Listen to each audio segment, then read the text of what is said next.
thanks to Ms. Jabari and Mr. Schwartz for allowing me to be a small part of this tremendous celebration today. You graduates may be asking yourselves a couple of big questions right now. First, who is this old, gray-haired white guy? Second, why is he talking to us today? Well, I wish I could tell you that several months ago, Ms. Jabari conducted a nationwide search for graduation speakers. And after learning that Justin Fields and Selena Gomez were unavailable, she quickly and wisely landed me as her third choice. But here's how it actually happened. On Thursday, March 23rd, after casting my vote in Chicago's recent mayoral election, I walked past Rogers School on my way home from the local polling place. It was the end of the school day, and it dawned on me that I had not seen my old friends Ms. Jabari and Mr. Schwartz in some time. So I pulled out my cell phone. I called Ms. Jabari and told her I was outside the school. She told me that Mr. Schwartz was in her office and invited me to come on in.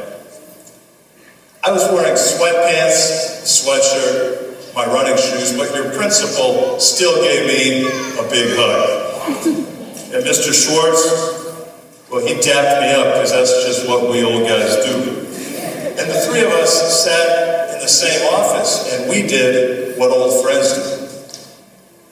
We talked about the school year, we talked about our kids, we talked about the mayoral race.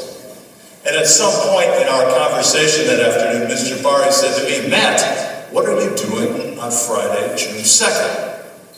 I checked my calendar on my phone. I told her for me, it was just another day at work. She then asked whether I'd consider being your graduation speaker, which is something I last did at Rogers in 2017. I quickly agreed, and there you have it. That's how it all went down. In other words, this happened because all three of us were sitting in the same room and we were having a face-to-face conversation. Now, I want you to flash back to the spring of 2020.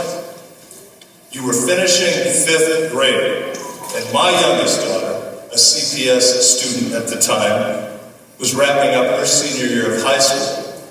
And all of you were doing it remotely because we were suddenly in the middle of a global pandemic. My daughter's high school graduation took place over Zoom in June 2020, and she watched it with us over a small computer monitor while we sat together at a dining room table. Those were strange times indeed. As for Rogers School, Ms. Jabari, Mr. Schwartz, and I never could have had our face-to-face conversation in the office in the spring of 2020 because I wouldn't have been allowed in the building. As a nation, we lost a lot during the pandemic. First and foremost, we lost roughly 1 million lives. Our country also took a big economic hit. But what I'm here to talk about today is something that you young people lost. It's also important, but it's much harder to measure with statistics. Young people lost the opportunity for many months to have face-to-face conversations with their friends, with their teachers, with their coaches, and with their neighbors. Now, to be fair, all of us lost that opportunity during the pandemic, but I'm singling out you guys, the class of 2023, because it didn't affect an old guy like me as much as it did you. And why is that? Well, because in March of 2020, I've been having face-to-face conversations with people for over 50 years.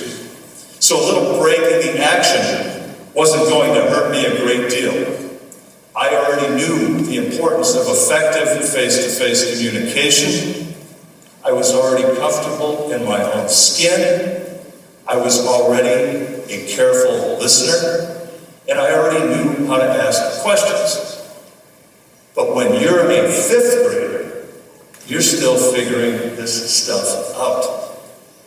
And let's face it, you're going to be figuring this stuff out for the next several years. Conversations can be difficult. Conversations can be awkward. And as a result, they're things we often try to avoid having. And thanks to text messages and social media, we've managed to find multiple ways to avoid having to talk to each other.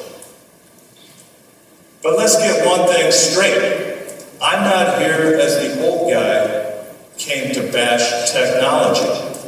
I text. I use social media. I have a smartphone, which I use daily, and it's more powerful than any computer I ever used in college or in law school. That said, in all my years on the planet, I have been at my most human when I'm listening to and speaking with other human beings, face to face. And it's a skill you're going to want to work at. Why? Well, there's some practical reasons. Like it or not, in the not too distant future, you're probably going to have to start interviewing for jobs. And when you get those jobs, you're almost certainly going to have to deal with customers, clients, patients, and students.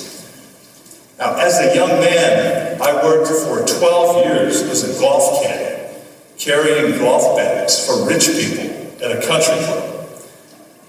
The money I made as a caddy was tied in no small part to my ability to converse with the doctors, lawyers, CEOs, and professional athletes whose golf bags I carried for 4 or 5 hours at a time out on the golf course. I also waited tables in college. The money I made as a waiter was directly tied to my ability to interact with the people who sat down at my tables to eat. You're going to be interviewing for college, and hopefully for college scholarships. When I was a senior in high school, I sat through an admissions interview at Northwestern University, where I later attended college. But I also sat through a separate interview for the scholarship that paid my way through Northwestern. That interview took place about 15 minutes from here, in a little town called Gulf, Illinois. I was 16 years old. I wore a coat and tie to the interview, and I sat in a fancy boardroom with 35 or 40 old guys, all wearing matching green sport coats. They peppered me with questions about my background, about my high school experience, and about my goals. One of the gentlemen looked at my high school transcript, noted that I had studied Spanish, and asked me to say, "This is the most important day of my life," in Spanish, which I did. And I got that scholarship. And a few years later, so did 2 of my brothers. Those are just a few good reasons to work on your conversational skills, but let's not overlook another equally important one. Learning how to talk to people will help you make new friends. Next year, when you're a high school freshman, you're going to meet a lot of new people. And I want to give you some basic tips that you can use in your conversations with them. When I teach lawyers and law students how to question witnesses at trial, I tell them about 2 basic types of questions: leading questions and open-ended questions. Let's start with leading questions. Spoiler alert, they are not the questions you want to use when you are trying to get a job, get a scholarship, or make new friends. Leading questions are what your parents and teachers use when they are unhappy with you. "Johnny, you didn't clean your room today, correct? Maria, you never turned in that 5-page essay on solar energy that I assigned last week, did you? You see, leading questions are simply statements that the questioner makes, and those statements contain or suggest the answers. They are not an invitation to conversation. Now, I've seen people try unsuccessfully to use leading questions in social situations, and it rarely ends well. Picture a slick 25-year-old guy at a nightclub on a Saturday night, a lot of product in his hair, shirt unbuttoned, shiny gold chains, and our hero is, of course, wearing way too much Axe body spray. He walks over to a young lady seated at the bar, and he starts his smooth talking with the following leading questions. You've been checking me out from across the room. You're digging the vibes I've been sending out. You're wondering what a good-looking guy like me is doing all alone in a place like this. Now, friends, that is cringe-worthy material. The takeaway here is don't use leading questions when you're trying to win friends and influence people. Instead, use open-ended questions. Who, what, where, when, why, how? Those are the questions that invite detailed answers. Those are questions that provide material and momentum for your conversation. And they're also the type of questions that require you to listen carefully to the answers that you receive, because those answers are often springboards to follow-up questions. And when I'm talking with somebody, whether it's Mr. Barr and Mr. Schwartz in their office, or talking to you today in this beautiful room, one thing I always do is make eye contact. It lets the people I'm spending time with know that I'm paying attention to them and I am engaged in the discussion.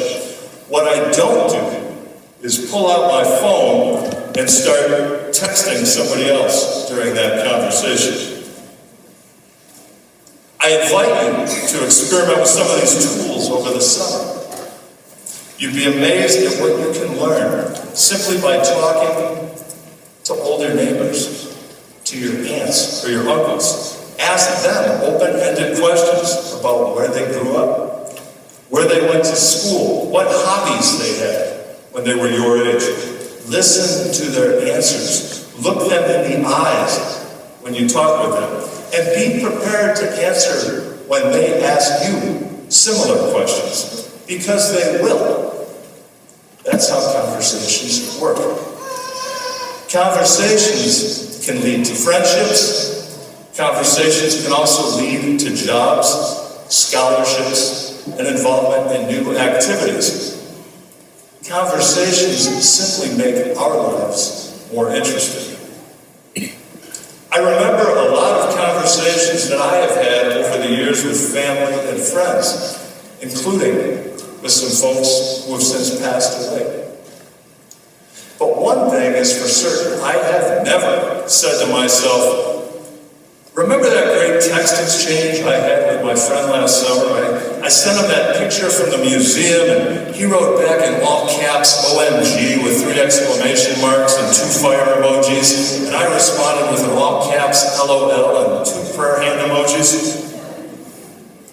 Now, the pandemic interfered with your lives in many ways, including with your ability to sharpen the very conversational skills that will figure into just about every aspect of your social and professional lives for decades to come. So as you get ready to enjoy your final summer before heading off to high school, take some time to think about how you can improve those skills and become more comfortable talking with people you encounter as you navigate the often unpredictable journey that is life. And I wish all of you an interesting and memorable journey. Congratulations and thank you.